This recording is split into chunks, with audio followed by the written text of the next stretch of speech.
Sumur Penjara Kudus Asrama Putra. Ditulis oleh Ed Jeffrey SRC.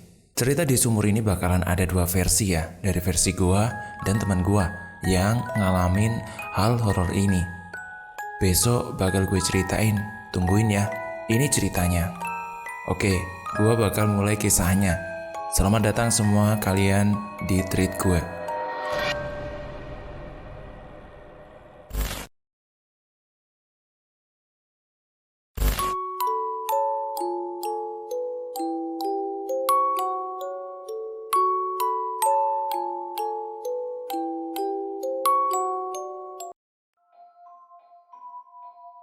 Satu, letak sumur ini di antara ruang makan dan lapangan voli.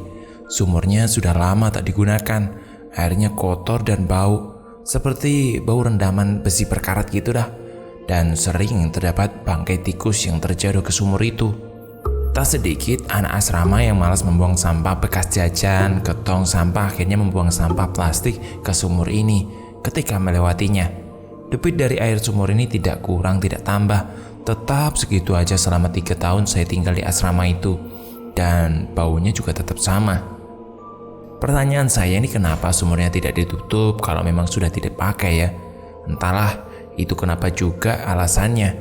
Saya tidak pernah tahu dan tidak mendapat jawaban dari semuanya.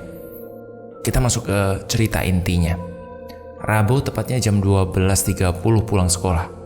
Saya dan Robi pulang ke asrama. Kebetulan kita sekelas ya.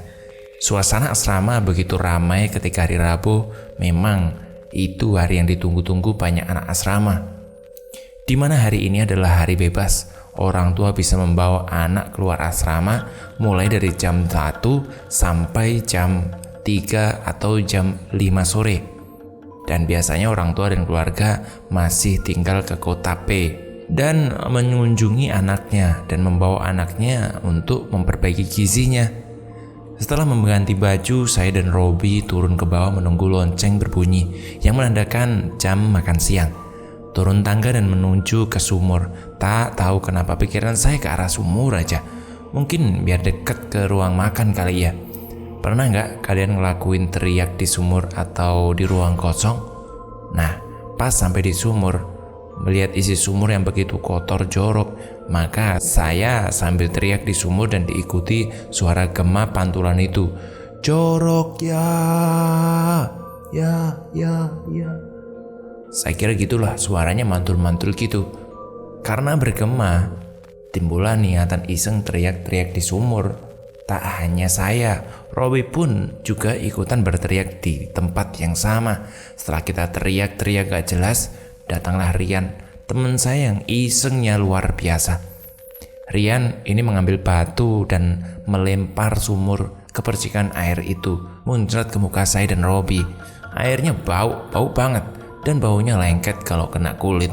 Saya langsung ngelap muka pakai kaos putih dalaman yang saya pakai.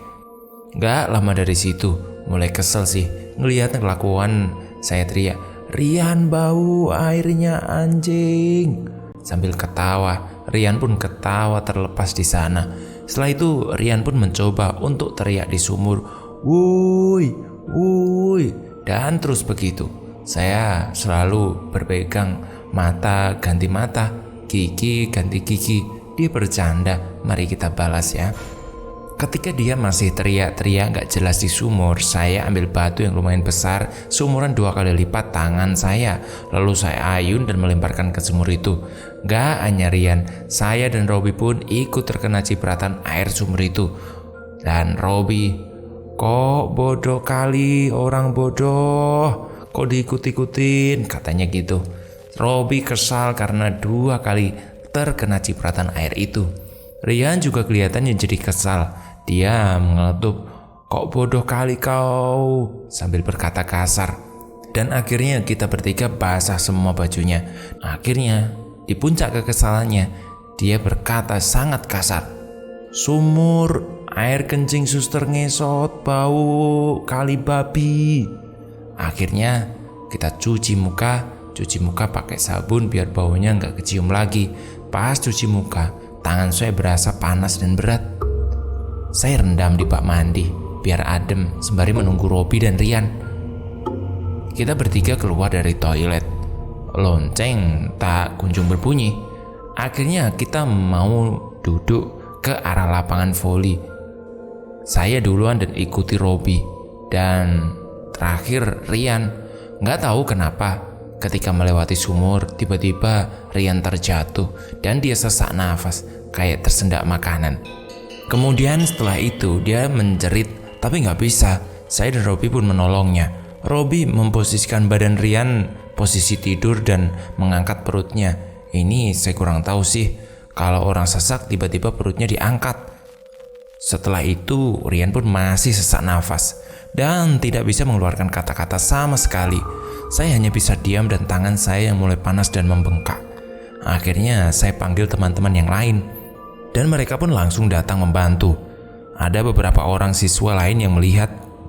Tak banyak bicara dan koordinasi kita langsung mengangkat Rian ke lantai 2 dan dibawa ke tempat tidur Rian. Dia hanya bisa memegang perutnya layaknya orang kena pukul di bagian perut dan tangan saya semakin membengkak dan berat sekali rasanya. Mengangkat tangan saya saja susah. Gak lama kemudian, suhu badan saya mulai naik dan badan saya rasanya lemas sekali, seperti orang gak makan 3 hari. Robi meminta tolong ke Vero buat panggilin Bluder. Vero berlari ke bawah menuju ruang Bluder. Ternyata di ruangan Bluder tidak ada siapapun. Vero berlari ke lantai 2 kembali menuju kamar Bluder. Ternyata Bluder juga tidak ada di sana. Akhirnya Vero meminta temannya Rado buat cek Bluder, tempat tinggal Bluder yang mengajar di sekolah, dan kebetulan Bluder Raffi adalah kepala Bluder di sekolah ini. Sampai di Bluderan dengan jarak kurang lebih 150 meter dari asrama, ternyata yang ada hanya Bluder Aversus. Ketika Bluder datang, saya sudah tidak sadar diri. Seperti dalam mimpi, saya bertemu suster yang memakai jubah hitam dan bertubuh cukup besar. "Kenapa kau mengotori air suciku?" Bisikannya seperti itu. Suster itu dengan tawa cekikikan sambil memegang erat tanganku. Aku tak tahu harus berbuat apa. Aku hanya bisa berdoa dan minta pengampunan dari Tuhan. Doa Bapak kami selalu berulang-ulang, saya ucapkan. Ketika mengulang doa, semakin lama semakin keras pula suara suster itu dan semakin kencang pula dia memegang tanganku. Di dalam nama Bapa, Putra dan Roh Kudus, berkatilah aku, anakmu ini yang Bapak. Dan aku teriak, tolong aku Ma. Perasaan sedih bercampur takut. Cuma pikiran, apakah masih bisa lihat Mama lagi? Ma, tolong aku Ma. Tak lama kemudian, akhirnya aku terbangun. Sudah ada Bluder Rafli dan juga Bluder NZ, salah satu guru silat sekali guru MTK di sekolah kami. Ya, Pak Nas itu juga tahu tentang hal-hal mistis seperti yang sedang kita alami sekarang. Pak Nas menawarkan air putih dan disuruh minum sampai habis. Dan rasanya itu pahit sekali, mau muntah rasanya, tapi kupaksakan karena itu akan membuat lega rasanya. Dan benar, tanganku yang dulunya bengkak kini sudah mulai reda. Rian gimana? Ini versi Rian ya. Dan kebetulan gue dekat sama anaknya. Jadi kalau mau cerita ini dia San, ya ngizinin aja. Ini saya jadi Rian ya. Rian ketika terjatuh sebenarnya sudah tidak sadarkan diri walaupun matanya terbuka. Dia sesak nafas dengan raga yang tidak kenapa-napa, namun jiwanya dibawa pergi ke dalam sumur. Sepenglihatan manusia biasa, Rian hanya sesak nafas dan merasa kesakitan akibat terjatuh. Tapi kalau orang yang benar-benar bisa ngelihat begitu, anak indigo, Rian sudah nggak ada di situ, sudah dibawa pergi. Pak Nas menolongku terlebih dahulu supaya dua-duanya kami nggak dibawa ke alam mereka. Setelah menolongku, akhirnya Pak Nas membentuk posisi duduk dengan kaki bersila dan tangan seperti mengeluarkan jurus-jurus untuk menolong Rian. Dan melalui kuasa Tuhan, yang rasanya Rian saat itu sangat gelap dan hanya ada suara, "Kamu mau kemana? Di sini saja sama saya ya." Dan ada beberapa bahasa yang tidak Rian mengerti. Rian hanya bisa diam dan ketakutan. Pak Nas menyuruh Blunder Rafli, Alphonsus dan juga teman-teman yang lain mendoakan Rian. Kita berdoa dipimpin Blunder Alphonsus. Berulang kali kita berdoa, doa kita tak putus-putus, diulang terus. Jika kalau kalian melihat, ini sungguh menyedihkan dan sangat mengerikan. Setelah itu, Pak Nas membuka baju dan celana Rian. Kita disuruh mengangkat Rian ke tempat Rian terjatuh itu. Seketika diangkat ke TKP, Pak Nas meminta 1 ember air dan garam. Garam dimasukkan dalam air. Pak Nas seperti memanjatkan doa sambil mengaduk air dengan garam itu. Pak Nas mengambil segelas air garam dan memaksa Rian untuk minum. Rian merontak dan gak mau minum. Blunder dan Pak Nas sadar kalau itu bukan Rian. Pak Nas teriak, "Ayo nak, ayo, kamu bisa melawannya. Rian, kamu kuat, ayo bangun nak." Kemudian Rian kelihatan yang sangat gelap. Rian bisa mendengar suara Pak Nas yang dimana Rian juga berusaha berdoa dan minta ampunan kepada Tuhan. Rian berdoa mengakui kesalahannya dan minta maaf atas sikap yang dilakukan. Sambil memaksa, akhirnya Rian minum air garam itu. Sama seperti yang saya rasakan. Air itu terasa pahit sekali. Ketika Rian minum pun dia muntah sebagian air garam itu. Akhirnya Rian tersadar dengan tubuh lemas, capek, dan dimandikan air sisa garam itu. Setelah itu kita bersih-bersih dan mandi. Makan siang baru mulai pukul 5. Setelah makan, saya memutuskan untuk istirahat. Dengan tangan saya yang masih bengkak dan Rian juga seperti kelelahan. Kita terbangun dengan lonceng yang menandakan jam 18 atau jam 6 sore. Kita bergegas bangun dan ke bawah menuju ruang doa. Setelah doa sore, Blunder ingin menyampaikan beberapa kata. Terlebih lagi untuk kebaikan semuanya, sikapnya yang lebih dijaga lagi ya, dan jangan sembarangan berucap. Brother di sini baik-baik, bukan marah, tapi lebih mengarahkan kita ke arah yang lebih baik. Sekarang waktunya untuk makan malam. Menuju ruang makan, saya sama sekali tidak berani melewati daerah sumur itu. Saya seolah-olah melupakan kejadian siang tadi. Begitu juga setelah makan malam, naik ke kamar dan tidak ingin melihat sumur itu. Lonceng berbunyi, bertanda kita semua harus turun dan mulai belajar. Kita belajar biasanya diawasi oleh 2 orang pengawas. Bisa diawasi Blunder atau guru lajang atau honorer di sekolah kita. Pas di tengah jam belajar, suasana yang saya rasakan sangat berisik dan kepala saya mulai berat. Tangan saya mulai membiru dan seperti bekas kena pukul atau kejepit benda berat. Mulai panik dan takut. Apakah ini belum selesai? Gak lama Rian teriak, "Aku mau anak ini!" Sambil diikuti tertawa. "Anak ini harus bersamaku!" teriak Rian. Rian kesurupan dan tubuhnya makin melemas seperti yang kurasakan siang tadi. Suasana asrama menjadi gaduh dan semua anak asrama ketakutan. Teriak-teriak sambil berpelukan.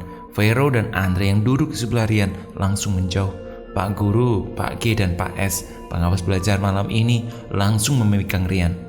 Pak S terutama langsung mengeluarkan HP-nya dan menelpon Blunder Rafli. 30 menit Rian sudah ditahan. Akhirnya Blunder datang. Lumayan lama karena Blunder harus menjemput Pak Nas terlebih dahulu di rumahnya yang cukup jauh. Pak Nas langsung menyuruh Pak G dan Pak S mendudukkan Rian. Pak Nas langsung duduk bersila dengan tangannya bergerak seperti mengeluarkan jurus dan mulutnya komat kamit memanjatkan doa. Anak-anak asrama lain diawasi oleh Blunder dan tetap disuruh fokus berdoa dan jangan sampai pikiran dia kosong. Mereka banyak yang teriak ketakutan, berpelukan, dan ada beberapa yang memang penakut sampai nangis karena nggak kuat melihat kejadian itu. Pak Nas mengeluarkan dari kantong bajunya seperti akar pohon, tapi tidak terlalu panjang. Konon katanya akar ini ditakuti oleh mereka makhluk gaib, dan ini bisa juga dipakai jadi cambuk bagi pengguna ilmu kekebalan diri atau pengguna ilmu hitam. Pak Nas tidak pikir lama. Setelah berdoa dan meminta kekuatan dari Tuhan, langsung mengibaskan akar itu ke badan Rian. Rian teriak, "Sakit, sakit, ampun, ampun." Anak yang lain semakin takut dan berpelukan sangat erat sampai saling bertindihan. Pak Nas tidak menghiraukan terus dan menghibas akar itu. "Keluar sekarang dari anakku, dan di sini semua anakku. Jangan pernah kau ganggu." Rian terjatuh dan tertidur. Akhirnya dia dibawa ke ruang Bruder dan disuruh istirahat di sana. Kita lengah ketika Rian istirahat di ruang Bruder. Tak ada orang yang menemaninya dan Rian terbangun. Rian tersenyum, layaknya dia tak mengalami hal apa-apa. Untung Bruder menyadari kalau itu bukan Rian. Bruder langsung menarik tangan Rian ketika keluar dari ruangan Bruder dan ingin menuju lapangan voli. "Kamu mau kemana, Rian?" tanya Bruder. "Lapar, Der. Saya mau makan," jawab Rian. Bruder sadar kalau Rian mau ke ruang makan. Maka Rian harus melewati sumur itu. "Biar saya saja yang mengambilkan makanan untukmu." "Gak usah, saya sendiri saja," ngerepotin Bruder, jawab Rian. "Tidak, kamu di sini, Nak. Saya sebagai orang tua gak keberatan, cuma mau mengambilkan makanan untukmu saja," bentak Bruder karena sudah mulai kesal. Karena sudah capek seharian ngurusin hal-hal di luar nalar ini. Ketika tidak diizinkan, Rian teriak, tapi yang keluar suara wanita. "Aku mau anak ini. Ini makananku. Kamu tak perlu mengambilnya. Aku bisa ambil sendiri," teriak Rian. Suasana baru saja tenang, sudah gaduh lagi. Mendengar teriak Pak G dan Pak S, Pak Nas langsung datang melihat Rian. Rian berontak, minta dilepaskan. "Lepaskan tanganku. Biarkan aku pergi bersama anak ini." Untungnya Brother memegangnya. "Pak Nas, kamu belum kapok juga ya? Sini, aku kasih pelajaran dulu." Pak Nas mengeluarkan buah dari kantongnya. Buah itu bentuknya seperti buah jengkol dan rasanya juga pahit. Pak Nas langsung mengunyah buah itu sambil memegang pundak Rian, menatap Rian dengan tajam. Mulutnya Pak Nas komat kamit sembari mengunyah buah itu sambil meminta pertolongan dari Yang Maha Kuasa. Setelah mengunyah, dia langsung menyemburkan ke muka Rian. "Panas, panas, panas. Apa yang kamu lakukan? Panas." Rian kepanasan dan kesakitan sambil berontak. Pak Nas meminta air dan diambilkan oleh Pak S. Langsung diminum Pak Nas dan menyemburkan kembali ke muka Rian.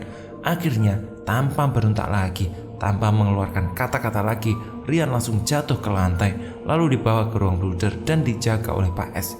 Sembari ngobrol dengan Brother, Pak Nas masih merasa janggal, seperti masih ada yang kurang dan belum selesai. Benar sekali, ada tanganku masih ketempelan. Pak Nas gak lama memanggil saya. Sini tangannya." Tangan saya diurut, bagaikan tulang yang dipatahkan, bagaikan tulang yang remuk. Itu yang saya rasakan saat itu. Saya tak kuat menahannya hingga saya menangis. Sesudah diurut, akhirnya tangan ini dibungkus pakai kain dan jangan dibuka sampai besok pagi ya, itu kata Pak Nas. Setelah itu Brother tetap kasih masukan agar berdoa selalu. Waktu menunjukkan sudah jam 9 malam. Brother menyudahi jam pelajaran. Kita berdoa bareng sebelum tidur. Kita tertidur dan malam ini tak ada yang bangun sama sekali, dan tangan saya yang dibungkus oleh kain. Ketika paginya saya sudah merasakan enak. Oh iya, pas kita tidur gak ada yang sendiri, ada yang berdua dan bertiga, ada juga yang berempat karena terlalu takut. Sampai seminggu setelah kejadian, kita selalu mengadakan doa bersama dan syukur tidur seasrama nyenyak dan tidak ada gangguan lagi. Sedikit informasi saja ya, sebelum bangunan itu ada, sumur itu sudah terlebih dahulu ada. Pak Nas sudah menjelaskan kalau sumur itu dulunya bersih dan dipakai oleh satu kampung.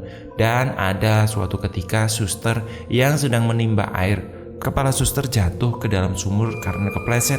Bangkainya gak pernah ditemukan dan semenjak itu airnya menjadi bau dan sumur itu tak pernah dipakai lagi. Sumur itu sudah beberapa kali ditutup, tapi ketika ditutup, tiba-tiba air dari dalam sumur meluap, dan ketika dibuka, airnya surut kembali dan kembali seperti debit air biasa. Dan ini masih di luar nalar kita. Saya pun belum bisa menemukan jawaban kenapa seperti itu. Dan terima kasih dan ambil pesan penting dari cerita ini ya. Semoga bermanfaat.